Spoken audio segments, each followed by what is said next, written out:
Hello mga boss, good morning, good afternoon, good evening kung nasaan ka man. Share ko lang today kasi first time ko nakakain itong or nakatikim nitong cacao fruit. So ito yung ginagawa, ito rin yung cocoa. Ito yung ginagawang chocolate na pinaprocess, ginagawang Goya, Cloud9, Toblerone sa abroad, kung ano-ano pang chocolate dyan. So yung buto niya, pagtapos mo kainin, papatuyuin, gagawin siyang chocolate, ipaprocess. So, ngayon, pag kinain mo siya, para siyang itsura ng atis or guyabano din na may laman lang siya. Pero less yung laman din yung tamis niya, less din yung asim niya. So, hindi siya ganun ka full flavor kagaya ng guyabano na nakaka-addict. Ganun. So, kaya pala hindi siya nagte-trending as prutas. Pero, magandang gamit talaga yung kanyang buto pag na-dried at pinrocess, ginawang chocolate.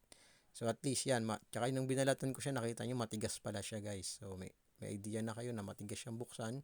Kailangan mo ng kutsilyo at sisipsipin mo yung laman. So, yan. Please subscribe at pakishare na rin po. Pengi po ng like kung nag-enjoy ka sa video na to at kahit paano kung di pa kayo nakakain, experience. Nakita nyo through my experience na matigas pala siya buksan at hindi siya ganun ka lasa. Pero okay lang. Okay naman siya. Masarap din. Pero hindi siya ganun kalasa as guyabano or like ng mangga.